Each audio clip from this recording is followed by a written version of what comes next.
Салам достор, байланышта Санчо Бей каналы. Эсиңиздерде болсо, буга чейин түшүнүксүз кубулуштар тасмасынын биринчи жана экинчи бөлүгүн көргөнбүз. Бүгүн ошого улай үчүнчү бөлүгүнө өтөлү. Кичинекей кыздар жашаган үйдө түшүнүксүз кубулуштар башталып, кыздардын бири башкаларга көрүнбөгөн элес менен достошуп үйдөгүлөрдүн жүрөгүн түшүрөт. Анда эмесе окуянын аягы кандай болуп бүттү, биргеликте чогуу көрөлү. Брось, Там ты что-то с ума есть. сошел. Ты Там не в можно себе. что-то разглядеть. Ты как те... Тасманын башында Кристи күйөөсү менен Наристе күтүп жаткандыктан ага ылайыктуу бөлмөнү ырастап жаткандыгын көрөбүз. Алар дубалдарды сырдашып балалуу болгондоруна кубанып, ар кайсы сөздөрдү сүйлөшүп тамашалашып жатышса, бир кезде Кристинин эжеси Кэти келет. Бул убак 2005-жыл болчу. Кэти башка жака көчүп жаткандыктан үйүндөгү кээ бир буюмдарын сиңдисинин үйүнө алып келип коеюн деп суранып, буюмдар жалпы үй бүлөнүкү болгондуктан сиңдисине бул буюмдарды ала берсең деле боло берет деп айтат. Көрсө кагаз үкөктөрдүн ичинде эжесиңди кичинекей кезиндеги тартылган видео кассеталар экен. Ошол мезгилде эле кадр алмашуу 2006-жыл башталып, Кристинин үйүнө уурулар кирип, үйүнүн ар тарабы чачылып, бирок үйүндө эчтеке жоголбой, бир гана Кэти таштап кеткен жертөлөдө турган видео кассеталар жок болуп кетиптир. Ошол замат эле биз 18 жыл мурун видео кассетага тартылган окуяларды көрө баштайбыз. Бул убак 1988-жылдын 9-айы, Калифорния штатынын Санта-Роза аймагы. Биз буга чейин көргөн Кэти менен Кристинин кичинекей кези. Кэттинин туулган күнү болуп, апасы Джулия торт ырастап кичинекей кыздын туулган күнүн белгилешип, конокторду чакырып жакшы маанайда олтуруп калышат. Бирок ошол убакта эле кичинекей Кристи жалгызданып бирөө менен сүйлөшүп жаткандай болуп, менин Тобби деген досум бар десе, үйүндөгүлөр ал нерсеге маани деле беришчү эмес. Бул каармандарыбызды камерага тартып жүргөн адам Джулиянын жаңы күйөөсү Денис, Кристи менен Кэттинин өгөй атасы болчу. Ал тойлорду камерага тартып иштегендиктен үйдө болгон убактысында камерасын иштетип үйүндөгү окуяларды дагы тарта берчү. Ошондой күндөрдүн биринде Дени үйүндө иши менен алек болуп жатса, экинчи кабатта дүңкүлдөгөн үндөр угула баштайт. Анда каарманыбыз адаттагыдай эле камерасын көтөрүп алып үйдүн экинчи кабатына чыгып, үйдө андан башка эч ким жок болгондуктан дүңкүлдөгөн үндөр кайдан чыккандыгын такыр эле түшүнө албай коет. Бир мезгилде эле каармандарыбыз кыздары жаткан жайдагы кичинекей бөлмөнүн эшигинин ачылгандыгын байкайт. Анда Дени камерасын көтөрүп барып, бирок ал жактан деле эч кимди таппай, ошол учурда эле кичинекей Кристи анын жанына келип калыптыр. Анда бир аз убакытка чочуп кеткен Дени бирок бул окуяга көп деле маани берген жок. Биз ар башкабыз, бирок бизди бириктирип турган үй бүлөбүз. Үй бүлө бул жүрөктөрдү бириктирип турган эң ишенимдүү түйүн. О мобилдик операторунун үй бүлө премиум тарифы. Бул болгону 1990 сомго чексиз байланыш менен 3 сим карта, секундасына 500 мегабитке чейинки ылдамдыктагы үйдөгү интернет жана телевидение. Бүтүндөй үй бүлөңүздүн мобилдик байланышы менен үйдөгү интернетти бир айда бир эле жолу төлөңүз. Үй бүлө ар дайым биринчи орунда. Кызыгы Дени камерасынын кечинде аялы менен жаткан бөлмөдө дагы өчүрбөйт экен. Бир мезгилде алар камераны түз коюп алышып, ачык айтсаң уят, бирок жашоодо өтө керектүү нерсени башташып, бир учурда экөө тең токтоп калышып, жер титирей баштайт. Анда каармандарыбыз кыздарын көздөп чуркап, аларды карап турган камера жыгылып түштү. Биз ошол учурда үй титиреп, шыптан түшкөн чаңдар түшүнүксүз бир элеске түшкөндүгүн байкайбыз. Бир мезгилде жанагы элес жоголуп кетип, чаң кайрадан жерге түшөт. Эртеси күнү Дени болуп өткөн окуяларды карап жатып, биз көргөн элести ал дагы көрүп, Джулиге айтса, Джули бул нерсеге такыр маани бербей, ал нерсеге көп деле башыңды оорутпай эле койчу. Бул нерсе жөн эле сенин фантазияң болушу мүмкүн, андан көрө бул кассетаны өчүрүп салчы. Мен бул жерде аябай семиз көрүнүп калыпмын деп жумушуна кетип калат. Бир кезде Денинин жанына аны менен чогуу иштеген досу Ренди келсе, каарманыбыз Рендиге көрсөтүп, кадрдагы элести көрсөтсө, Ренди аны так эле көрдү. Анда Дени досу менен сүйлөшүп, мен акыркы күндөрү үйдө бир түшүнүксүз нерселерди байкап жатамын. Айрыкча бул нерсе кыздар жаткан бөлмө жактан чыгып жатат. Үйгө камераларды орнотот окшоймун деп Джули менен кеңешип, биринчи кичинекей эки кыз жаткан бөлмөгө камераны орнотту да, андан соң өздөрү жаткан бөлмөгө дагы орнотуп койду. Анда Джули бул нерсеге башында каршы болуп, бирок кийин макулдугун берди окшойт. Ошентип камера орнотулгандан кийинки биринчи түн башталып, бир мезгилде түн окумда Кристи ойгонот. Ал камеранын жанына келип түшүнүксүз адам менен сүйлөшүп, ал жерде бир аз убакыт турат дагы кайрадан ордуна барып жатып алат. Бул нерсени көргөн Дени эртеси дароо эле Кристи менен сүйлөшүп, сен түнү ким менен сүйлөштүң? Сен сүйлөшкөн адам камерага түшпөптүр го десе, Кристи жооп берип, ал менин досум Тобби. Анын бою аябай узун, ал экөөбүз сүйлөшүп турабыз. Бирок мен ал экөөбүз эмне жөнүндө сүйлөшкөнүбүздү айтпашым керек. Тобби мага айтпа деген, айтсам жаман нерсе болушу мүмкүн деп Денинин оозун ачырат. Анда Дени бул тууралуу дароо эле Джули менен сүйлөшсө, Джули дагы деле маани бербей, Дени, эми сен балалуу болуп элексиң да. Кэти деле кичинекей кезинде түн бир убакта ойгонуп ажатканага барып уктап калчу. Бул жаш балдардын түрдүү кылыктары болот, ал нерсеге башыңды деле оорутпай эле кой. Бир-эки жумадан кийин кайрадан эле жок болуп кетсе, Дени бир аз өзүнө келди окшойт. Бирок ал кечинде кайрадан эле досу Ренди менен буга чейин тартылган тасмаларды карап, ал жерден бир өзгөчөлүктөрдү байкаганга аракет кылып жатса, дагы түшүнүксүз үндөр чыга баштайт. Анда Ренди камераны көтөрүп, Дени ал үндөрдү текшерүүгө жөнөдү. Бирок бул жолу Жули Джон гана Дэнини чочутайын деп бетине коркунучтуу бет кап кийип алыптыр. Ошентип арадан күндөр өтүп бир күнү кичинекей кыздар үйдүн короосуна чатыр тигишип, биз бүгүн ушул жакта түнөйбүз деп үйгө кирбей коюшат. Пятая ночь. 14 сентября 1988 года. Ошентип катардагы күндөрдүн биринде бардыгы укташып айлана чөрөнүн бардыгы тынчтыкка бөлөнүп, бир мезгилде каармандарыбыз уктап жаткан бөлмөдөн сырткы бөлмөнүн жарыгынын жангандыгын көрөбүз. Арадан көп өтпөй эле жанагы жарык кайрадан өчүп дүңкүлдөгөн үндөр чыга баштап, Жули ойгонуп кетип эле Дэннини ойготуп кыздар ордуларына кайтып келишкен окшойт. Аларды бир текшерип койчу деп чыгарып жиберди. Бирок Дэнни кыздардын бөлмөсүнө барса, алар ордуларына кайтып келишпептир. Ошол мезгилде Дэнни жандырган сырттагы жарык өзүнөн өзү эле өчүп калат. Бул нерсеге күбө болгон Жули дагы эми чындап эле корко баштады окшойт. Бир мезгилде Дэнни кайтып келип, алар дароо эле чатырга барышып, чатырда кыздар аман эсен уктап жаткандыгын көрүшүп, аларды сыртта калтыруудан коркушуп үйлөрүнө алып кирип эле жаткырып коюшту. Эртеси күнү каармандарыбыздын үйүнө Жулинин апасы келип, ал Дэннини көп деле жакшы көрбөстүгүн түшүнөбүз. Анткени Дэнни көп деле акча тапчу маселе. Анда Жули апасына жооп берип, сиз анткен менен кыздарым аны жакшы көрүшөт, ал кыздарыма атасындай эле жакшы мамиле кылат деп Дэннини актайт. Ошентип буга чейинки болуп өткөн окуядан кийин каармандарыбыз үйдөгү камераларды көбөйтүүнү чечишип, Дэнниге бир ой келип шамалдаткычтын айлампасын чечип алып коет да анын үстүнө камераны орнотуп коет. Ошентип каарманыбыз бир убакта эң чоң бөлмөнү камерага тартып алууга мүмкүнчүлүк алды. Восьмая ночь. 17 сентября 1988 года.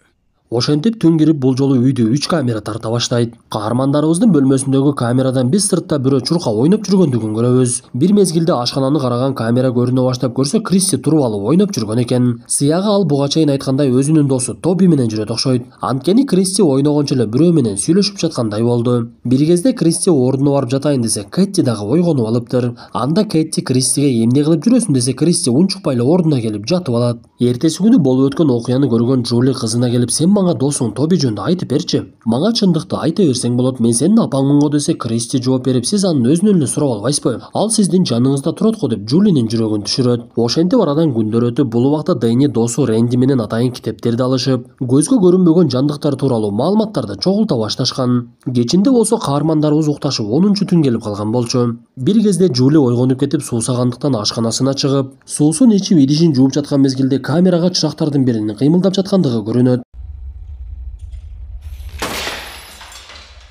Бир мезгилде эле жанагы чырак жарылып кетип, ойгонуп кеткен үйдөгүлөр эмне болгондугун түшүнүшпөй, ток жөн эле көп келип кеткен окшойт да окуяга көп деле маани беришкен жок. Эртеси күнү Кристинин жанына Дэнни барып, ал дагы Тоби жөнүндө сураганга аракет кылып, ойноп жаткан Кристинин жанына келип, сен мага Тоби жөнүндө айтып берчи. Ал азыр жаныбыздабы десе, Кристи ооба деп жооп берип, бирок ал сага айтып берүүмдү каалабай жатат. Анан дагы сиздин колуңуз ага тийип кетип жатат, анын жини келди. Абайлаңыз десе, Дэнни бир кезде камерасын таштап коюп ал жерден кетет. Бир кезде Кэтти сиңдисинин жанына келип, сен кичинекей кыз турбайсыңбы? Кичинекей кыздардын гана көзүнө көрүнбөгөн достору болот. Сен жок эле Тобини дос кылып алдың десе, Кристи актанып, Тоби чындыгында бар. Ал азыр кичинекей бөлмөнүн ичинде, мен сага алдабай эле турамын деп Кэттиге актанат. Анда Кэтти камераны коюп гана Тоби көрүнбөй эле турат го деп жанагы кичинекей бөлмөнүн ичине кирип кетсе, эшиги жабылып калды. Жүрөгү түшкөн Кэтти эшикти такыр эле ача албай кыйкыра баштап, үндөрдү уккан Жули ал жерге келген кезде гана жанагы эшик ачылып кетти. Ичинен чыккан Кэтти эшикти Кристи жаап койду деп эле аны тилдеп күнөөлөй берет. Кечинде эки каарманыбыз эс алганы барышмак болушуп, мындай учурда үйдө кыздарды карап турган Лизаны чакырышып, ага акчасын төлөп беришип, түнкү саат 10до кыздарды сөзсүз уктаткынын. Биз 12лерде келип калабыз деп саркеч кийимдерин кийип алышып жөнөп кетишет. Анда Лиза менен жалгыз калган Кэтти менен Кристи дагы аны жакшы таанышат болчу. Анткени каармандарыбыз көп эле учурда Лизага акчасын төлөп таштап кетишет экен. Лиза кечинде аларга ар кандай жомокторду айтып берип, шейшепти жамынып алып коркутуп, бир кезде экөөнүн тең уктай турган убактысы келгенде жарыкты өчүрүп ылдыйга түшүп кетти. Анда Лиза ал жерде карап турган камераны байкап, аны менен саламдашып, андан соң олтуруп алып сабагын жасай баштаган мезгилде биз анын артынан ак шейшепти жамынып алып бирөөнүн келе жаткандыгын көрөбүз. Эң кызыгы, жанагы шейшеп Лизанын жанына келгенде ичиндегиси жок болуп кетет. Анда Лиза чочуп кетип, анын жанына шейшепти ким алып келгендигин түшүнбөй, аны көтөрүп алып эле үстүгө чыгып кыздардын уктап жаткандыгын көрөт. Мындан соң каарманыбыз камера жака келсе, аны бирөө түртүп жибергендей болду. Анда Лизанын жүрөгү эми чындап түшүп, үйдүн кожоюндарын бир жерде олтуруп алып күтүп, алар келген мезгилде мен эми кетишим керек, бардыгы жакшы, кыздарыңыздар уктап жатат деп эле шашылып чыгып кетип калды. Лизанын бул жүрүм туруму каармандарыбызды дагы таң калтырды окшойт. Дэнни эртеси күнү гана болуп өткөн окуяны досу Рэнди менен видео тасмадан көрүп, Лиза эмнеден коркуп калгандыгын түшүнүп, окуяны мындан нары изилдөөнү чечет. Бирок ал Лиза менен болгон нерсени Жулиге көрсөтпөй коет. Анткени Жули бул нерселерди көрсө, камераларыңдын бардыгын алгынын деши мүмкүн эле. Катардагы түндөрдүн биринде Кристи ойгонуп каармандарыбыз жаткан бөлмөгө келип, эшикти ачып аларды карап жарым сааттай турат дагы кайрадан кетип калат. Ал экинчи кабатка чыгып камеранын жанына келип, мен сен менен болду сүйлөшкүм келбей жатат. Мен кеттим, болду уктадым деп ордуна барып жатып алды. Эртеси күнү Дэни Кристи сүйлөшкөн жерге келип, ал жерден бир нерсе табууга аракет кылып, жанагы кичинекей бөлмөнүн ичинен түшүнүксүз белгинин чийилип тургандыгын көрөт. Бул убакта таң атып бардыгы ойгонгон кезде Кристинин ооруп калгандыгы билинди. Анда Дэни досу Рэндини чакырып, Кэттини карап тур деп суранып, Дэни менен Джули Кристини ооруканага алып кетишет. Бул убакта Рэнди Кэтти менен үйдө жалгыз калып, эми экөөбүз эмне оюн ойнойбуз? Кандай оюндарың бар десе, Кэтти, мен жакында эле бир оюнду үйрөндүм. Ал оюн Кандуу Мэри деп аталат. Камераны алып мени менен жүрүңүз. Биз жарыкты өчүрөбүз дагы Кандуу Мэриде 3 жолу кайталайбыз. Андан кийин жарыкты жандырсак бирөөбүздү Мэри келип өлтүрөт. Ушул оюнду ойноп көрөлүчү десе, Рэнди тамашалап, бул оюнуң бир эле жолу ойнолчу оюн го. Эгер Мэри келип өлтүрүп койсо, ошол бойдон ойной албай калабыз деп Кэттини күлдүрөт. Кандай болбосун, алар ойноп баштап биринчи жолу жарыкты өчүрүп кайра жандырганда эч кандай өзгөчөлүк болгон жок. Анда Кэтти дагы бир жолу ойнойлучу деп жарыкты өчүрүп Кандуу Мэри деп кайталашып, бир мезгилде жарыкты жандырып Рэнди денесин бирөө аймагандыгын көрөт. Ничего. Закрой дверь! Ошол мезгилде эле сыртта бирөө жүргөндөй болуп, каармандарыбыз эшигин жаап алса, эшигин каккылап, Кэтти катуу коркуп калгандыктан Рэнди аны коргоого аракет кылып сыртка чыга баштайт. Ошол мезгилде дагы кубулуш болуп, Кэтти бул нерсенин бардыгы оюндан болду окшойт деп өзүн күнөөлөп, болду бул оюнду ойноп эле коелучу деп Рэндиге коркуп жаткандыгын айтат. Кандай болбосун, окуя аягына чыгып, бир мезгилде үйдүн кожоюндары келишип, Рэнди ал жердеги буюмдарын алып эле кетүүгө камданат. Анда Дэни эчтекени түшүнбөй эле, сен эмнеге качып жатасың? Кичине бир нерсе болсо эле коркуп калдыңбы десе, Рэнди Дэниге өзүнүн сунушун айтып, сен дагы бул жерден кеткиниң. Бул нерсенин эртең үй бүлөңө зыяны тийип калышы толук ыктымал. Мен аны кадимкидей жон терим менен сезе алдым. Ишенбесең тасманы карап көр, мен камерага тартып алдым. Андан көрө бул үйдөн көчүп кеткиниң деп шашылып эле кетип калды. Бул убакта болуп өткөн окуянын бардыгы Кандуу Мэри деген оюндун айынан болду деп ойлоп жүргөн Кэтти, Кристи менен ойноп жатып анын алдынан көрүнбөгөн нерсе тоскондугун байкайт. Андан соң Кэттинин чачынан жанагы жандык тарткылай баштады. Бул убакта Дэни Джулиге бул үйдө биз түшүнбөгөн нерселер болуп жатат деп түшүндүрүүгө аракет кылып жаткан болчу. Бирок Джули Дэнинин сөзүнө башын орутпай, анын сөздөрүн уккусу дагы келбей, болду эми оюнуң өтө узарып кетти, жаш балага окшоп камераларды дагы койдуң. Мындай кылыктарыңды токтот деп Дэнини урушуп, ошол мезгилде Кэтти келип чачы менен болгон окуяны айтса дагы ишенбей коет. 14-я ночь. 23 сентября 1988 года. Бир мезгилде түн кирип, бардыгы уйкуга кетип, Дэни буга чейин тарткан тойду монтаждап жаткан. Бир мезгилде эле уктап жаткан Кэттинин төшөгү кыймылдап, Кэтти ошол малда ойгонуп кетип, айлана чөйрөдө кыймыл башталгандыктан коркуп кетип, Кристини ойготту. Анда Кристи эчтекеден коркпой эле, Тоби келген турбайбы деген сөзүн айтат. Бир маалда эле Кэттинин жуурканы учуп, анын бутунан бирөө сүйрөгөндөй болуп, Кэтти канчалык качууга аракет кылбасын болбой эле аны бутунан сүйрөй берет. Ошол мезгилде Кристи тура калып, Тоби, сен эмне кылып жатасың? Менин эжемди кой бергиниң. Макул, мен сенин сунушуңа макул болдум дегенде гана Кэтти боштондукка чыгат. Сыягы ал жерде жашаган Кристи Тоби деп атаган шайтандын өзүнчө бир максаты бар окшойт. Эң кызыгы, таң атып түнү болгон окуяларды Джулиге кыздар айтып берсе, Джули дагы деле ишенбей койду. Анда шайтандын жини келдиби айтор, бул көкмө Джулиге кантип жеткирсем деп ойлонуп, бир күнү ашканадагы буюмдардын бардыгын көтөрөт дагы жерге таштап жиберет. Ошондо гана өз көзү менен көргөн Джули үй бүлөсүн алып алып апасынын үйүнө кетти. Каармандарыбыз апасынын үйүнө барып окуянын бардыгын айтып беришип, ал жака жайгашып бир паста кеч кирип эле уктоого камданышат. Бул убакта Дэни дагы деле камерага тартуусун токтотпой жаткан. Анткени ал окуя аяктамайынча камераны өчүрбөймүн деп ниет койгон болчу. Ошентип түн уйкуга кетишип, бир мезгилде Дэни ойгонуп эле Джулинин ордунда жок экендигин байкап, эки жакты карап издеп жаткан мезгилде биз анын артында кара элес пайда болгондугун көрөбүз. Анда Дэни камерасын алып алып Джулини издеп жөнөдү. Анда ал кыздардын бөлмөсүнө кирип, алардын да ордунда жок экендигин көрүп эч нерсени түшүнбөй, Джулинин атын айтып кыйкырып үйдөн бирок эч кимди таппай коет. Мындан соң каарманыбыз сыртка чыгып, терезеден Джулинин көлөкөсүн көрүп, кайрадан үйгө кирип, бирок үйдөн дагы деле эч кимди тапкан жок. Бирок жанагы бөлмөдөн каарманыбыз буга чейин көргөндөй белгилер чийилип туруптур. Анда Дэни издөөсүн улантып сыртка чыгып, тамдардын бирин ачса, ал жакта бейтааныш адамдар жүргөн болот. Твою мать!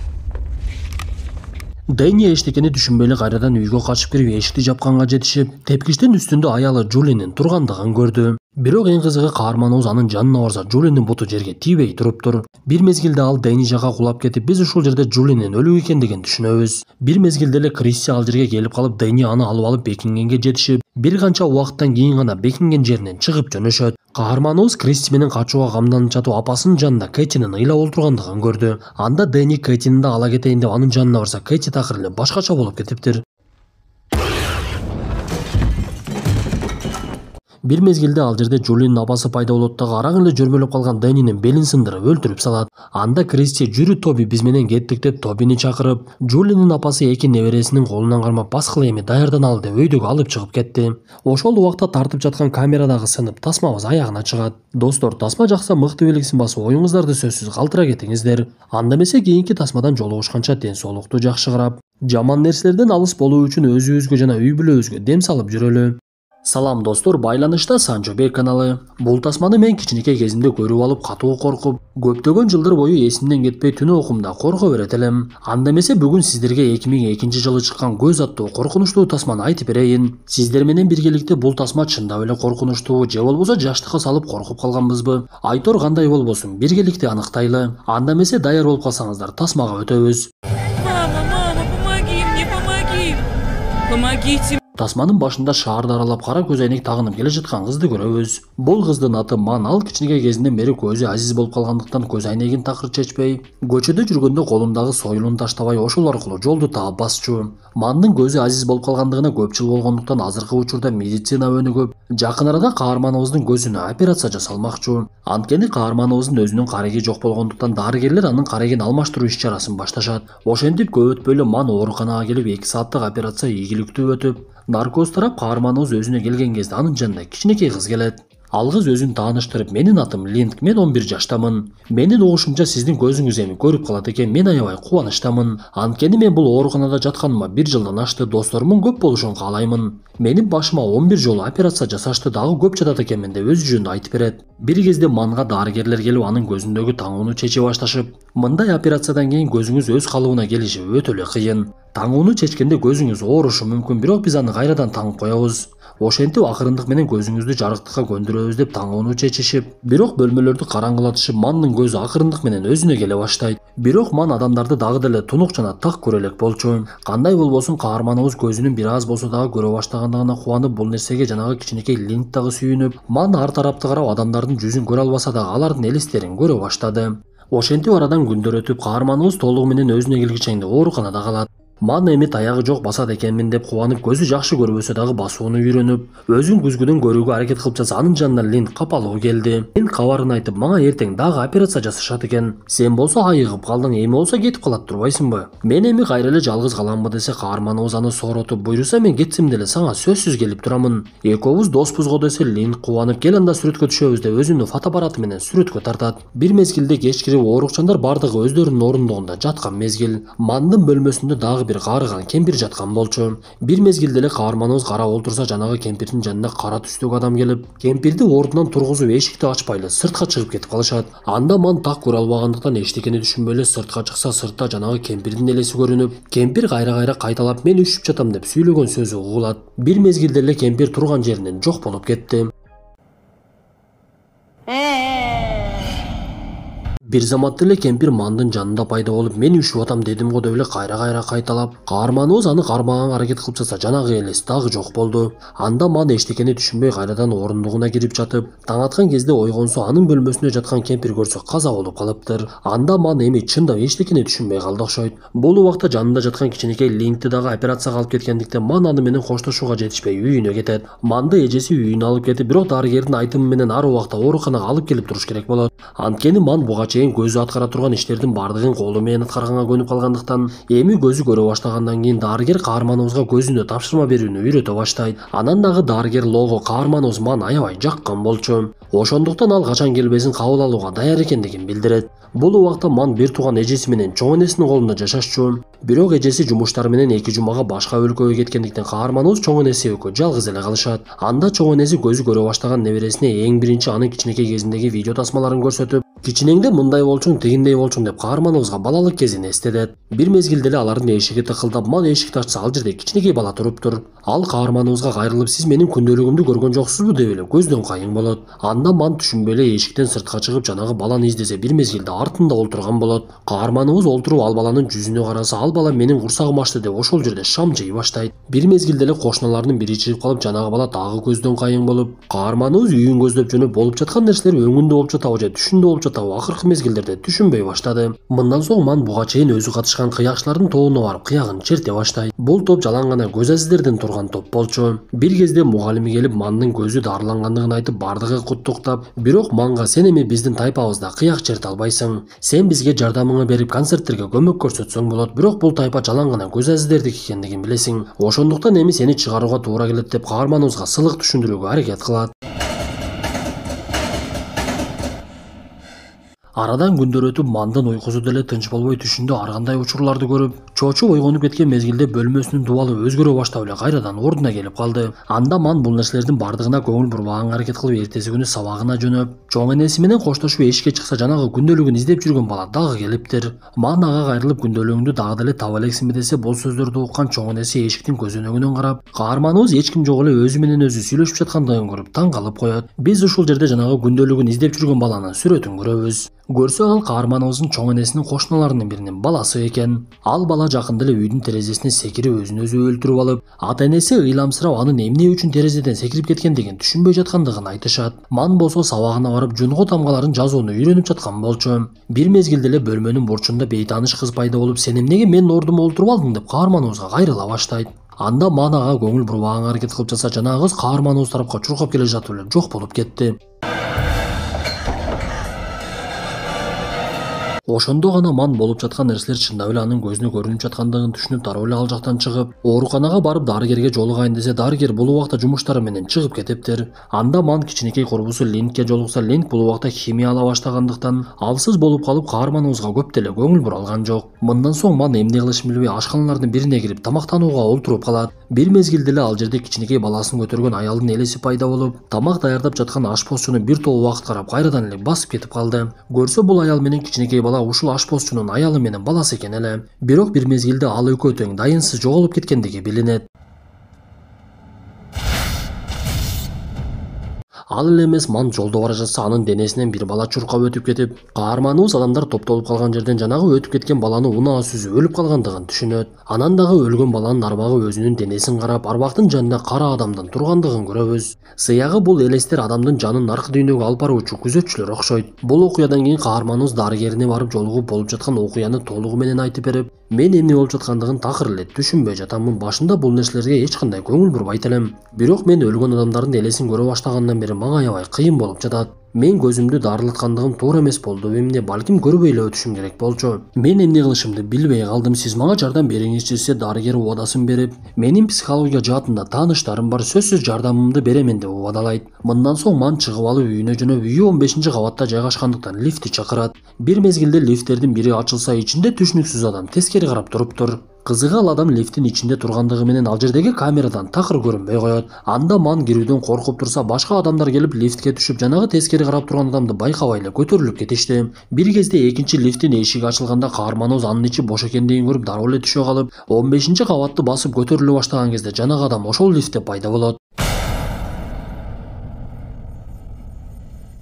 Анда Мандын жүрөгү оозуна келип түшүп кетейин десе, лифт керектүү кабатка жетпей, тескери карап турган адам буту дагы жерге тийбей бурулуп эле каарманыбыз тарапка жыла баштайт. Ман лифтин баскычын кайра-кайра баскылап, бирок лифт аябай эле жай жүргөндөй элестетилип, көзүн ачпай артын карагысы келбей, акыр аягы лифтин эшиги ачылган кезде качып кеткенге жетишти. Ал үйүнө качып бара жатса, жолдон жанагы бала чыгып, менин күндөлүгүмдү көргөн жоксуңбу деп дагы бир жолу сурайт дагы терезеден секирип жиберет. Бул сүрөттү көргөн Манын жүрөгү такыр эле түшүп, акыр аягы үйүнө жетип кирип кеткенге жетишет. Ошол күндөн кийин каарманыбыз такыр эшикке чыккысы келбей өзүнүн бөлмөсүндө камалып, бөлмөнүн жарыктарын өчүрүп, көз айнек тагып алып, кыягын ойноп гана олтура берет. Мен ушундан көрө мурдагыдай эле сокур болуп калсам жакшы болмок деп көзүн жумуп алып, ачкысы дагы келбей койду. Бул убакта дарыгер Ло оорукананын башкы дарыгери Вага келип жагдайды түшүндүрүп, анын көзүнө өлгөн адамдардын арбактары көрүнүп жатыптыр десе, башкы дарыгер жини келип кайдагы ойду тоону айта бербесинчи. Эмне адамдын карегин алмаштырып койсо эле ал эмне арбактарды көрө баштамак беле? Менимче ал жөн эле кайсарланып жатат окшойт деп Лоонун сөзүн укпай дагы коет.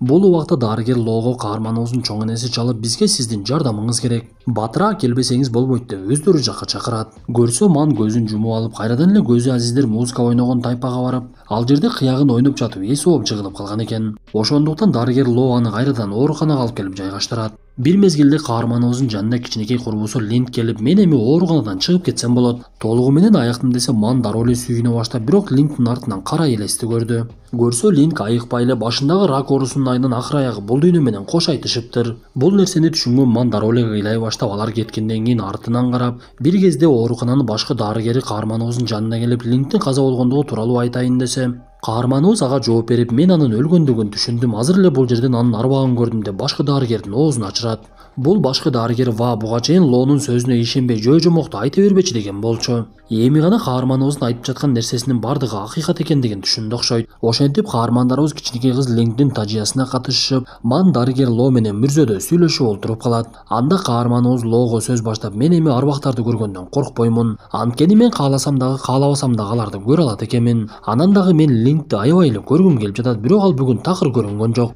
Жүр эми кайталы деп экөө поездде бара жатышып, дарыгер каарманыбызга Линдтин берген катын берет. Анда Линд Манга кат жазып, анан дагы буга чейин өкө түшкөн сүрөттү салып койгон экен. Бирок каарманыбыз сүрөттү көрүп, Линд адашып башка сүрөттү салып койгон окшойт. Бул сүрөттөгү кыз ким деп өзүн өзү тааныбай коет. Жанындагы олтурган дарыгер таң калып, бул сүрөттөгү сен го деп Мандын оозун ачырат. Көрсө Ман көзгүдөн өзүн караганда өзү көрүнбөй эле такыр башка бирөө көрүнөт экен. Ошондо гана каармандарыбыз маселе анын көзүнө салынган карект экендигин түшүнүштү. Анда дарыгер Ло Манга салынган каректин донору тууралуу маалымат таап, ал кыздын аты Вайлин, Тайланддык экендигин билишип дароо эле ошол жака жөнөшөт. Анткени алар маселенин чечимин табышпаса, Ман менен түшүнүксүз жагдайлар боло берет окшойт. Бир кезде каармандарыбыз аныкталган дарек боюнча ооруканага келишип, ал жерден Ек деген дарыгерди издешип, оорукананын жумушчуларынан маалымат сурап жаткан кезде Ман ал жерден өзүнө тааныш жерди көрөт. Анткени буга чейин Мандын түшүндө дагы эле ушул жер көрүнө берчү. Бир кезде алар издеген дарыгер Ек чыкса, каармандарыбыз ага болгонун болгондой айтып беришип, биз донор болгон кыз Вайлиндин үй бүлөсүн табышыбыз керек болуп жатат. Анткени ал кыз көргөн нерсени мен дагы көрүп жатам деп Ман айтса, муну уккан дарыгер чочуп кетет. Ал дароо эле каармандарыбызды Вайлиндин үйүнө алып жөнөп бара жатып окуяларды айтып бере баштады. Вайлинди элдин бардыгы Жескемпир деп аташып, айылдын бардыгы андан коркчу эле. Анткени ал кээ бир үйлөрдүн босогосуна келип алып ыйлай берчү. Ал ыйлаган үйдөн көп өтпөй эле бир адам сөзсүз каза болот эле. Бирок мен чындыгында Вайлиндин жакшы кыз экендигин билчүмүн, ошондуктан апасы менен дагы мамилем жакшы. Каза болгон кыз Вайлиндин апасы Чуиге жолуктурат.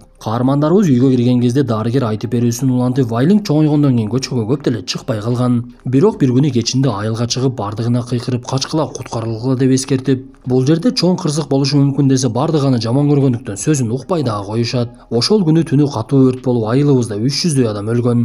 Өкүнүчтүүсү, Вайлин ошол окуядан кийин түнкү саат 3тө өзүн өзү асып алыптыр. Ал башкалар көрө албаган нерсени көрө алгандыктан бардыгына жаман көрүнүп калды. Апасы болсо кызы өлгөндөн кийин эч ким менен мамилеси деле жок, көп деле сүйлөбөй калды. Эртең мен сиздерди Вайлиндин мүрзөсүнө алып барамын десе, каарманыбыз мен Вайлиндин бөлмөсүнө жатсам болобу деп суранып, түн окумда бардыгы уктагандан кийин ордунан туруп күзгүнүн алдына келип, Вайлин менен сүйлөшкөндөй болуп, сен мага ар кандай белгилерди бердиң, мына мен сенин үйүңө келдим. Мага эмнени айткың келди десе, каарманыбыздын элесине Вайлиндин жашоосу көрүнө баштайт. Көрсө Вайлиндин көзүнө кичинекей кезинен эле алдыңкы боло турган окуялар көрүнүп, анан дагы кара элестерди көрө алгандыктан кимдин качан өлөрүн билчү экен. Бирок бардыгы аны жаман көрүшүп, сен жамандыкты гана алып келесиң, сен шайтандан айырмаң жок. Бул Жескемпир менен ойнобогула деп жадаласа, балдарын дагы кошушпай, бир гана апасы Чуи аны коргогонго аракет кылып, бардыгы аны жаман көрүп тилдей беришчү. Ошентип кичинекей кезинен кордук көргөн кыз акыр аягы бул нерсеге чыдай албай өзүн өзү асып өлтүрүп алыптыр. Бирок апасы мен аны өмүр бою коргоп келсем, эмне үчүн мени таштап кетти деп кызынын кылган ишин кечире албай, кызына жини келип жүргөндүктөн Вайлиндин арбагы аркы дүйнөгө кете албай, жазаланып күн сайын түнкү саат 3тө өзүн өзү аса берет экен. Анда каарманыбыз бул тууралуу билип, дароо эле апасына келип, кызыңызды кечиришиңиз керек деп айтып, окуя мындай болгон деп Вайлинге окшоп дагы эле түнкү саат 3тө Мандагы асына баштайт. Ошондо гана Вайлиндин апасы Чуи чыдай албай, кызым, мен сени кечирдим, сен дагы мени эртерээк кечирбегендигим үчүн кечир деп экөө бири-бирин кечиришип, бир убакта ал жерге дарыгер Ло дагы келип, бардыгы маселенин чечилгендигин түшүнүшөт. Алар эртеси Вайлиндин мүрзөсүнө барышып, өздөрүнүн дини боюнча сыйынып, мындан соң эки каарманыбыз автобуска олтуруп алып бактылуулукта кайтып жөнөшөт. Ошол күндөн кийин Ман терезени карап, Вайлиндин жүзүн эмес, өзүнүн жүзүн көрө баштады. Бир кезде эки каарманыбыз тең уктап кетишип, Ман ойгонсо алар бара жаткан жолдо унаалардын тыгыны башталыптыр. Анткени алдыда пропан жүктөгөн унаа кырсыкка учурап, унаалар такыр эле өтө албай калган экен. Анда Ман ал жака келе жаткан өтө көп сандагы кара элестерди көрүп, демек бул жерде бир нерсе болот экендигин түшүнүп, автобустан түшө калып эле ал жерде унаада олтурган адамдарды бул жактан качкыла деп эскерте баштайт. Бирок эч бири каарманыбыздын сөзүн укпай, тескерисинче аны келесоо болуп калган окшойт деп ойлонушуп, эскертүүгө көңүл бурбай кайрадан эшикти жаап алып жатышты. Бул убакта дарыгер Ло да койгонуп каарманыбыз тарапка чуркап бара жаткан эле. Бир кезде кырсыкка учураган унаадан чыккан пропан башка унаалар жака тарай баштайт. Бир мезгилде катуу жарылуу болуп, ал жерде унаада олтургандардын бардыгы тирүүлөй күйө баштап, таң калып эле карап калган каарманыбыздын көзүнө жарылуудан чачыраган айнектер кирип кетет. Ошол мезгилде анын артынан чуркап келе жаткан дарыгер Ло аны жерге жаткызып өрттөн куткарып калды. Көрсө Вайлин дагы так эле ушундай абалды көрүп айылдагыларды куткарайын деп, бирок алардын эч кимиси укпай койгон экен. Ошентип жанагы келген кара элестер ал жерде өлгөн адамдардын жандарын алып кетип, биз жерде жаткан Мандын көзүнөн кан агып калгандыгын көрөбүз. Көрсө бул окуядан кийин Мандын эки көзү тең кайрадан эле көрбөй калып, бирок ал бул нерсеге такыр капа болбой, бир аз убакыт болсо дагы көрүп калгандыгына жаратканга ыраазычылык билдирип, ал аралыкта дарыгер Лону сүйүп калгандыгын айтып, экөө бири-бирин жакшы көргөндүктөн баш кошушу ошол убакта тасма аягына чыгат. Достор, ушуну менен бүгүнкү тасмабыз дагы аягына чыкты. Тасма жакса мыкты белгисин басып, оюңуздарды сөзсүз калтыра кетиңиздер. Анда эмесе кийинки тасмадан жолугушканча ден соолукту жакшы карап, тасманы көрүп корктуңузбу же болбосо мындай тасмалар сиз үчүн эч нерсе эмеспи? Айтор кандай оюңуз болбосун комментарийге сөзсүз калтыра кетиңиз. Салам достор, байланышта Санчо Бей каналы. Элибизде бирөөнө бирди сүйлөп, экинчисинде башка сөздү сүйлөгөн адамды эки жүздүү деп коет. Бирок акыркы учурда окумуштуулар бир денеде эки адам жашашы мүмкүн деген дыянакка келе башташыптыр. Бул нерсени инсандын бөлүнүүсү деп аташып, бүгүнкү тасмабыз так эле ушул тууралуу болмокчу. Даяр болуп калсаңыздар, 2010-жылы чыккан баш калкалоочу жай аттуу тасманы айтып берүүнү баштайбыз. Тасманын башында сот отуруму аяктап калыс чечим чыгаруу үчүн топтолуп отурган адамдарды көрөбүз. Алардын арасында буга чейин сөз болгондо инсандардын бөлүнүүсү боюнча ой жүгүртүүчү психология илиминин доктору Каролин отурган. Буга чейинки болгон сот отуруму Джозеф Кенкерттин үстүнөн жүрүп, айыпталуучу кичинекей кызды уурдап кетип, аны өлтүрүп койгондугун такыр эле мойнуна албай, менин ичимде дагы бир Генри деген адам жашайт, бул кылмышты ошол адам кылды. Менин эч кандай күнөөм жок, ичимде эки адам жашайт. Инсандар бөлүнүүсү оорусуна чалдыкканмын деп актаныптыр. Бирок Каролин акыркы жыйынтыгын чыгарып, эч кандай инсандар бөлүнүү деген оору жок. Бул болгону кээ бир адамдардын жөө жомогу деп айыпталуучуну кызды өлтүрүп койгондугу үчүн өлүм жазасына тартышат. Биз мындан соң каарманыбыз кызына коңгуроо кылган кезде кызын кичинекей иниси Стивенге таштап кеткендигин көрөбүз. Көрсө каарманыбыздын күйөөсү киши колдуу болуп каза болуп, жалгыз кызын өзү тарбиялап чоңойтуп жүрөт экен. Анан дагы Каролин психология менен алектенгендиктен инсандык бөлүнүү деген бул жалган нерсе. Бул кубулушка эч кандай далил жок деген тыянакта жүргөн. Бир мезгилде эле ага атасы Хардин коңгуроо кылып, сен менин жумушума келип кеткиниң. Сени бир адамга жолуктурайын, сураныч мага бир аз убактыңды бөлүп койгунуң. Келсең өз көзүң менен көрөсүң деп кызынын каалабай жаткандыгына карабай эле өзү жака чакырат. Көрсө атасы капысынан эле Дэвид Бернбург деген майы барабасында олтурган адамга кабылыптыр. Көрсө ал адам инсандар бөлүнүүсү оорусуна кабылгандыктан кызына ал нерсени көрсөткүсү келген болот. Анда Каролин ал адамга жолугуп, андан эч кандай өзгөчөлүктөрдү көрбөй, өзүнүн ар тараптуу суроолорун берип, Дэвид суроолорго эч кандай кыйынчылыксыз жооп берип, Каролин бул нерсенин бардыгын сырттан байкап турган атасынын жанына келип, сиз менин жөн эле убактымды алып жатасыз. Сен азыр туруп тургунуң, мен коңгуроо кылайын деп эле Дэвид жака коңгуроо кыла баштап, Дэвид жанында эч ким жок болгондуктан коңгуроону көтөрсө, каарманыбыздын атасы мага адамды чакырып койгулачы деп сурайт. А ты поищи его.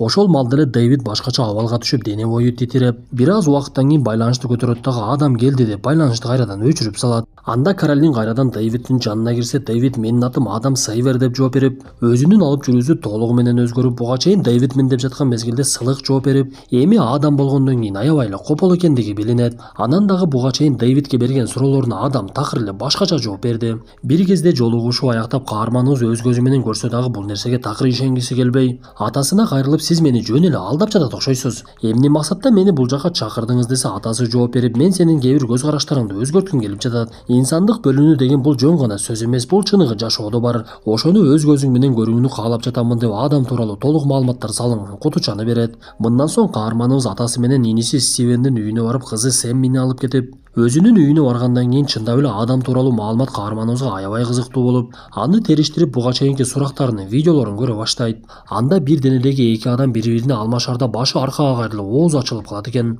Муну көргөн Каролин дароо эле ооруканага жөнөп, таанышы Чарлиге жолугуп, Дэвид эң биринчи ушул ооруканага түшкөндүгүн билет. Көрсө ал көчөдө буту баса албай жатып калган мезгилде тартип сакчылар таап алып ооруканага алып келишкен экен. Ал биринчи келгенде өзүнүн атын Дэвид деп атап, бирок бир канча убакыттан кийин менин атым Адам деп кадимкидей бутуна туруп эле басып кетип калыптыр.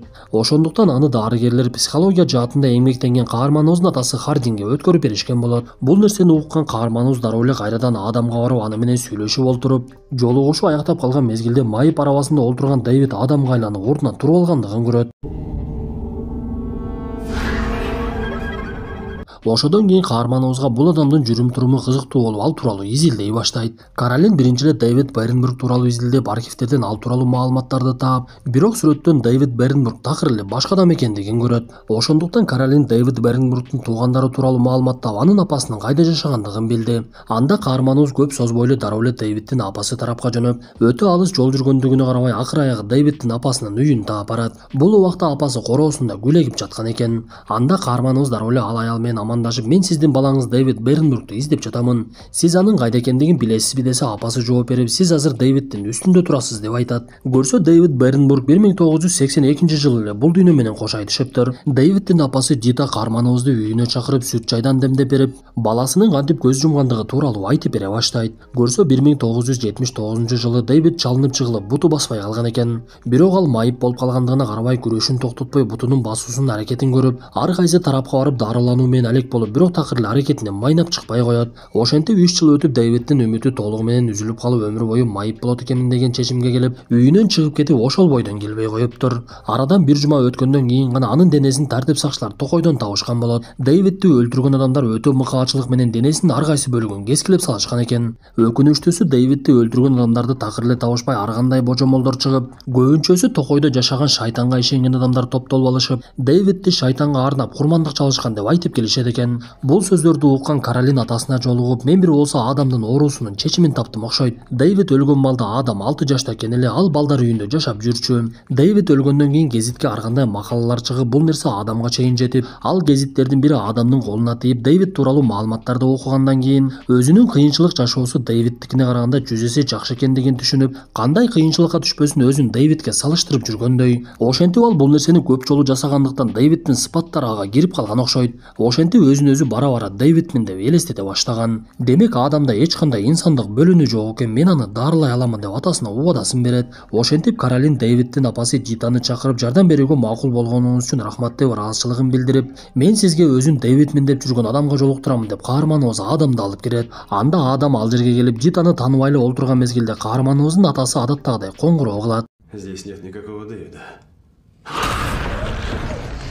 Бир мезгилде байланышты көтөргөн Адамга Дэвидти чакырып койгула деген мезгилде анын мойну кайрылып, Дэвидке айланып, Дитаны көрүп дароо эле аны тааный калып, апа деп кайрылат. Бирок Дита көргөн көзүнө ишенбей, сен менин эч кандай балам эмессиң. Менин балам Дэвид каза болгонуна 25 жыл болду. Мени жөн эле ойното бербегиле десе, Адам ага кайрылып, мен сиздин балаңызмын апа. Ишенбесеңиз, сиз экөөбүз билген гана нерселерди айтайын деп апасы экөө гана билген нерселерди айта баштап, бул сөздөрдү уккан Дитанын дагы көзүнөн жаш ага баштайт. Анда Дэвидке айланган Адам сөзүн улантып, сиз чөнтөгүңүздө ар дайым темир алып жүрөсүз. Ал темирди сиз экөөбүз таап алдык эле, темирди жамандыктарды кайтарат деген ишенимиңиз бар. Буну сиз экөөбүз гана билебиз го апа десе, Дитанын жини келип, бул темир эч кандай жамандыкты кайтара алган жок деп Адамдын бетине бир чаап чыгып кетип калат. Бул окуядан кийин Каролин эмне кылышын билбей, Адамды Дэвид абалында майып арабасына олтургузуп алып бир жакка алып жөнөйт. Көрсө каарманыбыз Адамды Дэвидтин өлгөн жерин алып барууну чечиптир. Анда экөө көздөгөн жерине жетип, бир кезде Каролин Дэвидке суроо сала баштап, бул жер сенин эсиңдеби десе, Дэвид көп ойлонуп эле, ооба мен эстегендей болуп жатам деп айта баштайт. Бир кезде Дэвидтин элесине ошол күндөр түшүп, ал убакта кыш болчу, түн бир убакта эле. Мен бул жерде турсам жаныма түшүнүксүз бирөө келди деп эле корко баштады. Анда Каролин жаныңа келген ким болчу десе, Дэвид ал шайтан болчу деп жооп берип, катуу коркуп кетеличи деп суранып, бирок Каролин араваны түртө албай калгандыктан шеригине коңгуроо кылып чакыра баштайт. Ошол маалда эле Дэвидтин түсү өзгөрүп, мойну кайрылып, кайрадан эле Адамга айлана баштады. Анда Каролин коңгуроосун бүтүрүп, майып араваны караса, Адам ордунан туруп кетип калыптыр. Бир заматта эле ал каарманыбыздын алдынан пайда болуп, сиз кимсиз деп Каролинди тааныбай калат. Көрсө бул жолу Дэвид Адамга айланбай эле такыр эле башка Весли деген адамга айланып кеткен болот. Анда Каролин ага Адам деп кайрылса, Весли жини келип, менин атым Адам эмес, менин атым Весли, мен бул жакта эмне кылып жүрөмүн? Мага түшүндүрүп берчи деп ачуулана баштаган кезде Каролин чакырган жардамчысы дагы келип калат. Бул окуядан кийин каарманыбыз түз эле атасына барып, мен Весли деген 3-чү адам менен дагы тааныштым го. Ал тууралуу мага эмнеге маалымат бербедиңиз десе, атасы кызына кайрылып, мен сага бул нерселердин бардыгын өз көзүң менен көрүүңдү кааладым. Мына эми инсандык бөлүнүү чындап эле бар экендигине ишенип жатасыңбы десе, Каролин атасына жини келип кетип калат. Бирок ал дагы деле изилдөөсүн токтотпой Уэсли тууралуу маалымат издеп ал адамдын 1994-жылы өлгөндүгүн билет. Анда Каролин кайрадан эле адамга жолугуп, адам бул убакта Уэсли болгондуктан Уэслиге суроо салып, 94-жылы 18-ноябрда эмне болгондугун билесиңби десе, Уэсли өлгөн күнүн эстей баштайт. Анда Уэсли унаада келе жатса, анын унаасынын арткы отургучтарында буга чейин Дэвид көргөн кара адам олтурган экен. Ошол мезгилде эле Уэсли кыйнала баштап, түсү өзгөрүп, мойну кайрылып эле кайрадан Дэвидке айланды. Анда Каролин түрлүү жагдайларды көрө берип деле адамды кантип даарылап эмнени териштиришин деле билбей калды окшойт. Ошентип Каролин эмне кылышын билбей Адам Сайбердин үйүн текшерейин деп анын дарегин билип алып үйүнө жөнөйт. Каарманыбыз барган үй аябай эскирип, дубалдарынын ар тарабы тешилип, үйдүн ичинде ити ээси жок, жалгыз эле жүргөн болот. Анда Каролин үйдүн эшиги ачык болгондугу менен такылдатса деле такыр эч ким чыкпагандыктан өзү үйгө кирип, эки жакты текшерип иттин ачык экендигин көрүп ага дароо эле тамак салып берди. Мындан соң каарманыбыз үйдүн экинчи кабатына чыгып, бирок ал жактан деле эч кимди таба албай, акыр аягы жуунуучу бөлмөдөн өлгөн адамдын денесин табат. Ошентип бир заматта ал жерге тартип сакчылар келип, каарманыбыз көргөн билгенин аларга толугу менен айтып берип, тергөөчүлөрдүн бири биз эми адамды суракка чакырышыбыз керек деп айтат. Ошол мезгилде Каролин кызын мектептен алууну унутуп калгандыгын эстеп дароо эле ошол жакка жөнөдү. Эң кызыгы каарманыбыз кызынын мектебине барса, ал жакта кызы Сэми Адам менен жүрүптүр. Анда Каролин жүрөгү түшүп эле дароо эле тергөөчүлөргө коңгуроо кылып, Адамдын кайда жүргөндүгүн айтып, коркуп кетип эле кызын дароо эле өзү жакка тартат. Анда Адам эчтекени түшүнбөй эле Каролинге кайрылып, "Каролин, сен эмне эле болуп жатасың? Мен сенин таанышың Чарли" деп биз тасманын башында көргөн дарыгер Чарлинин атын айтат. "Сен өзүң мектепке кызыңдын футбол оюнуна мени чакырдың эле го. Мен келсем өзүң келбей койдуң го" деп тескерисинче каарманыбыздын оозун ачырды. Анткени Каролин чындап эле дарыгер Чарлиге жолукканда кызынын оюнуна чакырган болчу. Бул окуядан кийин каарманыбыз дароо эле атасына коңгуроо кылып, "Бүгүн Адам Чарлиге айланып кетиптир. Анын ичинде инсандар бөлүнүүсү өтө эле көп болуп кетти го" десе, атасы аябай таң калып, Чарлини бүгүн үйүндө каза болгон абалда табышыптыр деп көзүнөн жаш акканча өзү дагы жөтөлө баштагандыгы байкалат. Сыягы бул Адам менен байланышкан адамдар түшүнүксүз жагдайда өлө беришет окшойт. Анткени Адамды тартип сакчылар көчөдөн таап алганда эң биринчи дарыгер Чарлиге алып келишкен болчу. Анда Каролин Адамды мурдагыдан дагы тереңирээк изилдей баштап, ага тиешелүү видео тасмаларынын биринде Адамдын жанына кара көлөккө келгендигин көрөт. Бирок каарманыбыз анын эмне экендигин түшүнбөй, иниси Стивен компьютерди мыкты билгендиктен бул нерсени мага аныктап берчи деп суранды. Эртеси күнү тергөөчү Адамдын үйүндөгү өлүм боюнча Адамды суракка чакырып, өлгөн адамдын сүрөтүн көрсөтүп, "Сиз буну тааныйсызбы?" десе, Адам "Жок" деген жообун берди. Анда тергөөчү өлгөн адамдын жонундагы сүрөттү көрсөтүп, "Бул сүрөт эмне сүрөт? Бул жөнүндө маалымат бериңизчи" десе, Адам "Мен эчтекени билбеймин" деп кыйкырына баштады. Бул убакта алардын жанында олтурган Каролин тергөөчүнү токтотуп, "Мен сизге жардам бергенге аракет кылайын. Мен мындай сүрөттөрдү Дэвидтин апасынын үйү жагына барганда көрдүм эле. Териштирип сизге жообумду бергенге аракет кыламын" деп дароо эле ошол тарапка жөнөп, Дэвид Бернбургтун апасына барса, анын бир көзү башкача болуп өзгөрө баштаптыр. Анда каарманыбыз жанагы сүрөт жөнүндө сураса, ал аял жооп берип, "Бул аймакта негизи шайтандар калкалайт. Бирок асфальт жол менен барсаңыз, жол түгөнгөн мезгилде адамдардын тобуна жолугасыз. Алар бул сүрөт жөнүндө сизге маалымат берет" десе, Каролин дароо эле ошол жака жөнөп, Дэвидтин апасы Дита айткандай так эле адамдардын тобуна жолугат. Анда Каролин көп созбой эле дароо эле сүрөт жөнүндө сурай баштаса, жанагы адамдардын арасынан бир көзү соокур аял пайда болуп, бул сүрөт эмнени түшүндүрөөрүн билгин келсе, биздин кылган ишти карап тургунуң деп өздөрүнүн жасап жаткан ишине күбө кылат. Анда көзү соокур аял ал жерде кыйналып жаткан аксакалды жаткырып, анын денесине жанагындай сүрөттөрдү тартышып, андан соң оозун үйлөп сүрөттөр тартылган идишке аксакалдын жанын убактылуу алып коет. Бул убакта алар аксакалдын ичин кесишти дагы, ага оору берип жаткан шишикти алып туруп кайрадан тигип коюшту. Мындан соң идиштеги аксакалдын жанын алып кайрадан өзүнө салышты. Окуя аяктагандан кийин соокур кемпир каарманыбызга кайрылып, "Бул жазуулар тоолордун жазуулары. Бул идиш болсо баш калкалоочу жай" деп каарманыбызга дагы деле толугу менен түшүнүктүү маалымат берген жок. Мындан соң каарманыбыз ал жактан кетип, инисине коңгуроо кылса, иниси видео тасмадагы кара түстү аныктадым деп айтат.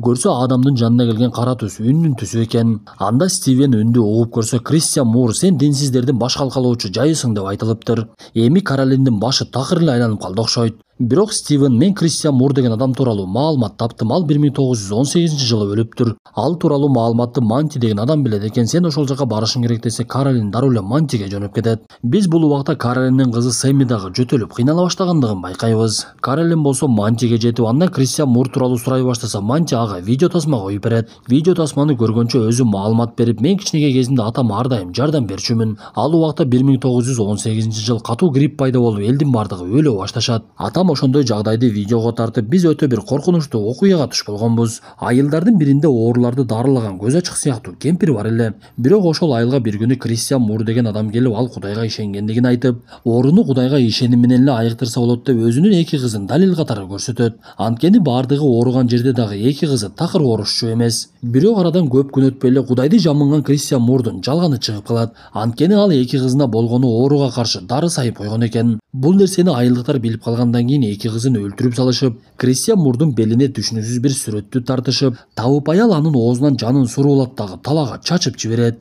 Андан соң Кристиан Мурдун оозуна топурак тыгышат дагы жанагы табып аял анын кулагынын жанына келип, сенин денең будан кийин динсиздердин баш калкалоочу жайы болот деп айтат. Бул убакта видео тасманы көрүп жаткан каарманыбыз Кристиан Мур анын жанында жүргөн адам Сайбер экендигин көрөт. Анда каарманыбыз дароо эле тартип сакчыларга коңгуроо кылып, адамды эмне кылдыңар деп сураса, тартип сакчы жооп берип, ага каршы эч кандай далилибиз жок болгондуктан атаңа өткөрүп бердик деп айтат. Анда Каролин дароо эле атасына коңгуроо кылса, атасы бул убакта жөтөлүп аябайлык кыйнала баштаптыр. Биз буга чейин билгенден Каролиндин атасы дагы кызы дагы Кудайга такыр ишениччү эмес. Анан дагы буга чейин Адамдын үйүндө табылды деген өлүк адам чындыгында өзү Адам Сайбер экен эле. Каарманыбыз Адам деп жүргөн адам чындыгында Кристиан Мур болуп чыгып, Каролин атасы менен сүйлөшүп жаткан мезгилде анын артында пайда болуп, атасын өлтүрөт дагы оозунан анын жанын сууруп алат. Көрсө буга чейин Кристиан Мурдун денесинде жашаган адамдар инсандар бөлүнүүсүнүн айынан эмес эле ага тийген каргыштан экен. Ошентип атасы менен уюлдук аппаратта сүйлөшүп жатып анын өлгөндүгүн түшүнгөн каарманыбыз кызы Сэммиге коңгуроо кылса, Стивен аны ооруканага алып жөнөгөндүгүн айтат. Анткени Сэмминин жөтөлү токтобой, жонунда түшүнүксүз жарасы пайда боло баштаган болчу. Ошол маалда каарманыбыз буга чейин аксакалды айыктырган аялды эстеп, Сэммини мен жака алып келгин деп Стивенге айтып, алар жөнөп эшикке чыгып калган мезгилде Кристиан Мур ал жерге келип калыптыр. Бул убакта Кристиан Мур Каролиндин атасына айланып калган болчу. Ал Стивенге балам деп кайрылып, мен Сэммиге жардам беришим керек деп ызычууга түшүп, Стивен менен Сэмми эчтекени түшүнбөй жашырынышып ал жерден качып кеткенге жетишишет. Каролин экөөнү жолдон тосуп алып, дароо эле буга чейинки көргөн көзү сокур аялга барат. Анда каарманыбыз кызынын жонун көрсөтсө, сокур аял жообун берип, мен сенин кызыңа эч кандай жардам бере албаймын. Кызың өзүнүн тандоосун жасаптыр, ал Кудайга ишенбейт экен. Ал капканга түштү. Мен эми аны ал жактан чыгарууга кудуретсизмин деп жаткан мезгилде ал жерге Кристиан Мур келип калыптыр. Анда каарманыбыз кызын көтөрүп алып, дароо эле качып жөнөп, Кристиан Мур алардын артынан калбай, Каролин унаага барып иниси Стивенди өлүк абалда табат. Бир мезгилде Кристиан ал жерге дагы жетип келип калгандыктан каарманыбыз кызын көтөрүп алып, токойду аралап качып жөнөдү. Бир мезгилде алар бийиктиктен жыгылып кетип алыска бара алышкан жок. Анда Кристиан Каролинди таштар жака ыргытып жиберет дагы кызынын жанына барып, анын оозун ачып жанын өзүнүн денесине алып алат. Бир мезгилде эле Кристиан дароо Сэммиге айланып, каарманыбызды көрүп эле аны апа деп чакыра баштайт. Анда Каролин кызынан айрылгандыгын түшүнүп, келе кой кызым деп Кристианды чакырып, Сэммиге айланган Кристиан ыйлай баштаган кезде Каролин убакыттан пайдаланып эле аны муунта баштады. Бир мезгилде муунтууга күчү жетпегендигин түшүнгөн Каролин ал жердеги бутактардын биринде Кристианды мойну менен сайып өлтүрүп салат. Кристиан өлгөндөн кийин ал жерде шамал башталып, анын ичинде камалып олтурган рухтар чыга баштап, андан алыс эмес жерде жансыз жаткан Сэмми дагы көзүн ачат. Анда Каролин кызынын тирүү калганына дароо эле кубана баштады. Бирок биз Сэммиге өзүнүн жаны эмес, Кристиандын жаны кирип кеткендигин байкайбыз. Достор, ушуну менен бүгүнкү тасмабыз дагы аягына чыкты.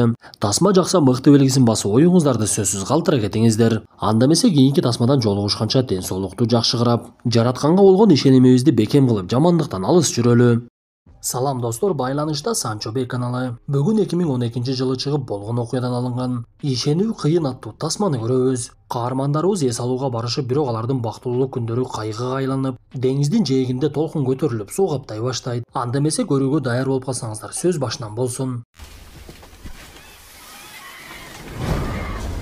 2004 жылдын кышкы айлары Осман Airlines учагында келе жаткан каармандарыбызды көрөбүз. Үй бүлөнүн кожоюну Генри кайра аялынан сурап, биз үйдөн чыкканда үйдү кулпуладыкпы? Менин эсимден чыгып жатат, үйдү ачык калтырып кой, уурулар кирип кетпесин. Такыр көңүлүм тынчыбай жатат десе, аялы Мария жооп берип, ооба алтыным, үйдүн бардыгын жаап чыктык. Алдыңкы эшикти кулпулап, арткы эшикти калиттеп койдук. Эч кабатыр албай эле койсоң болот деп Генрини сооротот. Бул үй бүлөнүн 3 баласы бар эле, алардын чоңу Лукас, ортоңкусу Саймон жана эң кичинекейи Томас. Бактылуу үй бүлө кыштын ызгаардуу декабрь айында кыш түшпөгөн Таиландга эс алууга келишкен. Бул каармандарыбыз Таиландтын келген аймагы Куалак деп аталчу. Алар деңиз жээгиндеги мейманканага жайгашып, аймактын кооздугуна суктанып, дароо эле эс алуусун башташып, саркеч кийимдерин кийип алып тамактанууга чыгып, андан соң түнү убакта шамдарды жагып, шарларды асманга учурушат. Ошентип каармандарыбыз үчүн убакыт бат өтүп, алар эртеси күнү деңизге секиришип, суу астындагы балыктарды көрүп, Рождество майрамы келип калгандыктан атасы менен апасы балдарына белектерди алып беришет. Кандай болбосун арадан 2 күн өтүп, каармандарыбыз Таиландда жүргөндүгүнө 3 күн болуп калган. Бир мезгилде эс алып олтургандар күн чайыттай ачылып тургандыгын карабай эле шамал келе баштагандыгын байкашат. Ошол замат эле деңиз тараптан түшүнүксүз үндөр чыга баштап, ар кемиси ар тарапта ойноп жаткан каармандарыбыз суунун келе баштагандыгын көрүштү. Көрсө деңизден толкун көтөрүлүп, жээкти каптай баштаптыр. Суунун агымы өтө катуу болгондуктан эч кимиси эч жака качканга жетишкен деле жок. Ошентип эс алуучу жайды суу бир заматта эле толугу менен каптап, биз Мариянын талдардын бирин кармап кыйкырып жаткандыгын көрөбүз. Бирок ага жардам келбестигин түшүнгөн Мария бир кезде эле улуу баласы Лукастын агып келе жаткандыгын көрүп, кармап турган жеринен кой беринип эле баласы жака чөмүлө баштайт. Анда Лукас дагы апасын көрүп экөө бири-бирине жеткенге аракет кылышып, бирок суунун агымы өтө катуу болгондуктан аларды ар тарапка агызып, анан дагы денелери ар кандай катуу нерселерге тийип, ансыз деле алдары кетип, жаракаттары такыр эле оорлошо баштайт. Кандай болбосун эне бала бир кезде бири-бирине жетейин деп калган болчу. Ошол мезгилде үстөккө босток болуп, дагы бир толкун келип аларды басып калат. Бирок бактыга жараша Лукас тирүү калып, эки жагын карап апа деп кыйкырып, апасынын үнү чыкпай, Лукас аны көрө албай апасын өлүп калды окшойт деп ойлойт. Бирок Мария дагы экинчи толкундан кийин тирүү калыптыр. Ал бир кезде Лукастын үнүн угуп, акыркы күчү менен анын жанына келип, экөө акыр аягы бири-бирине жетишип калкып турган талды кармап, демин басып кичине болсо дагы эс ала башташат. Анда Лукас апасына: "Мен өзүмдү эр жүрөкмүн деп ойлойт элем, бирок мен аябай коркуп жатам апа. Эми башка толкундар келбейби?" десе, апасы баласын соротконго аракет кылып: "Мен билбеймин балам, бирок баары жакшы болот" деп жакшы сөздөрүн гана айтты. Каармандарыбыз бир аз демдерин басып алышып, андан соң куткаруунун аракетин көрүшүп, суу менен өсүмдүктөрдү аралап жөнөшүп, бир мезгилде суунун азая баштагандыгын байкашат. Ошол мезгилде Лукас апасынын бутунун аркасы айрылып кеткендигин көрдү. Ал эле эмес, буга чейин суунун ичинде көрүнбөгөндүгү менен суудан чыкса денесинин бүткүл жеринде жаракаттары бар экен. Кандай болбосун алар сапарын улашып, Мария бир кезде бутунун жаракат алган жерин байлап, андан нары бара жатышып, бир кезде жаш баланын жардам бергиле деген үнүн уга башташат. Анда Мария жардам берүүгө аракет кылып жатса, Лукас апасына: "Биз бийигирээк талга чыгып алалы.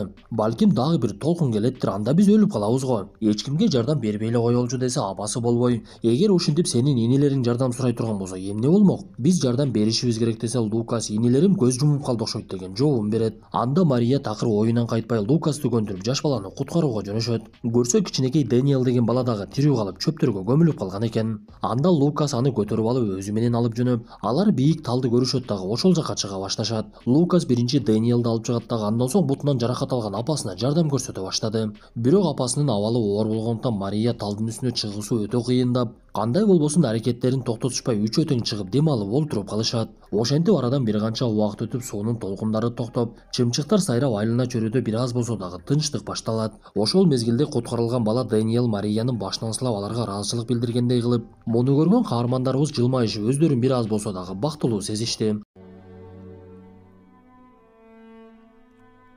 Ошентип арадан канча убакыт өттү, белгисиз даракта олтурган каармандарыбыз ал жака келе жаткан адамдардын үндөрүн угушат. Көрсө жергиликтүү тургундар суу каптоонун кесепетинен жаракат алгандарды куткарып жүрүшүптүр. Алар өлгөндөрдү топтошуп моргка алып барышса, тирүү калгандарды ооруканага жеткирүү менен алек болуп жатышкан. Анда аксакалдардын бири Марияны сүйрөп жөнөп, Мариянын бутунун жаракаты оорлошо баштагандыктан ал кыйкырынып чыдай албай, бирок башка аргасы жок экендигин дагы түшүнүп турду. Ошентип бир кезде каармандарыбызды жергиликтүүлөр жашаган аймакка жеткиришип, Марияга суу беришип, андан соң Лукас экөөнө кийим беришип, үйдүн калгасын чыгарып, ага Марияны жаткырып, көтөрүп унаага салып алып эле алып жөнөшөт. Анда унаада бара жаткан Лукас жолдун жээгинде өздөрүнө окшоп кыйналып жаткан адамдарды көрүшүп, анан дагы куткаруучулар унаалар менен өлүктөрдү ташып жаткандыгын көрөт. Ошентип каармандарыбыз ооруканага жеткен кезде буга чейин эле жаракат алгандар ал жерге келип батпай калышыптыр. Лукас ар кандай жаракат алып келгендерди көрүп, апасын алып келгендерге ыраазычылыгын билдирип, бир мезгилде дарыгер келип Марияны дагы дарылай баштады. Биз ушул жерде Мария өзү дагы дарыгер экендигин түшүнөбүз. Ошондуктан ал дарыгерлерге өзүнүн абалын түшүндүрүп, дарыгерлер ишке киришип, бир канча убакыттан кийин гана Мариянын абалы жакшырып, оорукчандар менен чогуу жатып калган. Көрсө бул убакта Мария күйөөсү Генри жана эки кичинекей баласынан айрылдым деп ойлоп калыптыр. Ошондуктан кандай болбосун Лукастын жалгыз калуусунан коркуп, жаракаттары канчалык оор болсо дагы тирүү калуудан үмүтүн үзбөй жаткан. Бир мезгилде Мария баласы Лукаска кайрылып: "Бул жерде байкасаң эч ким эч нерсеге жетишпей жатат.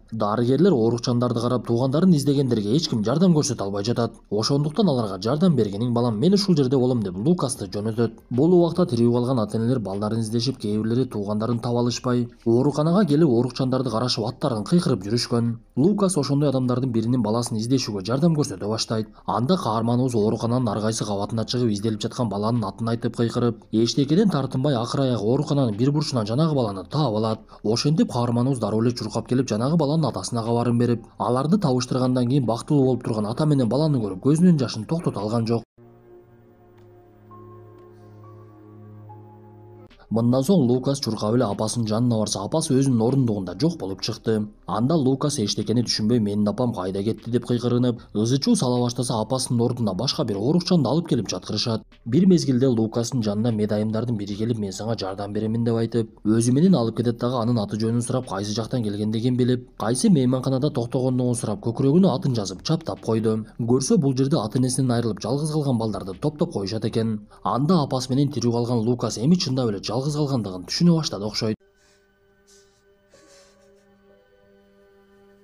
Биз ошол мезгилде эң биринчи суу каптаган каармандарыбыз жайгашкан мейманкананы көрө баштайбыз. Ал жерде суу каптагандан кийин тирүү калган адам кыйкырып туугандарын издеп жүргөн. Көрсө бул адам үй бүлөнүн кожоюну Генри экен. Ал тирүү калгандан кийин Мария менен Лукастын атын атап кыйкырып издеп жүрүптүр. Бактыга жараша үй бүлөнүн кичинекей балдары Саймон менен Томас дагы тирүү калышып, Генри ал жердеги тирүү калгандар менен биргелешип жардам күтүп олтурушуптур. Жакында аларды дагы куткарып кеткенге унаа келмек экен. Ошондуктан Генри ортоңку баласы Саймонго эскертип, сен эми чоң эле жигит болуп калдың. Томас экөөң кете бересиң, сен иниңди жакшы карагының. Мен болсо апаң менен агаң Лукасты издейин. Сага ишенемин балам деп аларды башкалар менен кошуп жөнөтүп жиберип, өзү болсо түн киргендигине карабай баласы менен аялынын атын атап кыйкырып издей берет. Бирок анын аракетинен эч эле майнап чыкпады. Ошондуктан түн окумда жолдо келе жаткан унаа менен өзү дагы кетүүгө туура келет. Генри куткарылгандар тарапка барып өзүнө окшогон туугандарын жоготкондордун катарына кошулуп, бири-бирине окуяларын айтып беришип, туугандарын кандай жоготкондорун түшүндүрүп бере башташат. Бул убакта Генри дагы деле уюлдук аппарат таппай үйүндөгүлөргө коңгуроо кыла албай жүргөн. Анда катарындагы адамдардын бири Генриге уюлдук аппаратын берип, Генри дароо эле Мариянын атасына коңгуроо кылып, Мария менен баласы Лукасты таппай жүргөндүгүн айтып ыйлап жиберет. Муну уккан Мариянын атасы Брайан эчтекени түшүнбөй калды. Көрсө ал жаңылыктарды көрбөй Таиландда эмне болуп жаткандыгын дагы деле билбейт экен. Бир кезде Генри ыйын токтотуп Брайанга дагы бир жолу коңгуроо кылып жагдайды түшүндүрүп берип, мен Мария менен Лукасты сөзсүз табамын деп убадасын берет. Бул убакта куткарылган балдар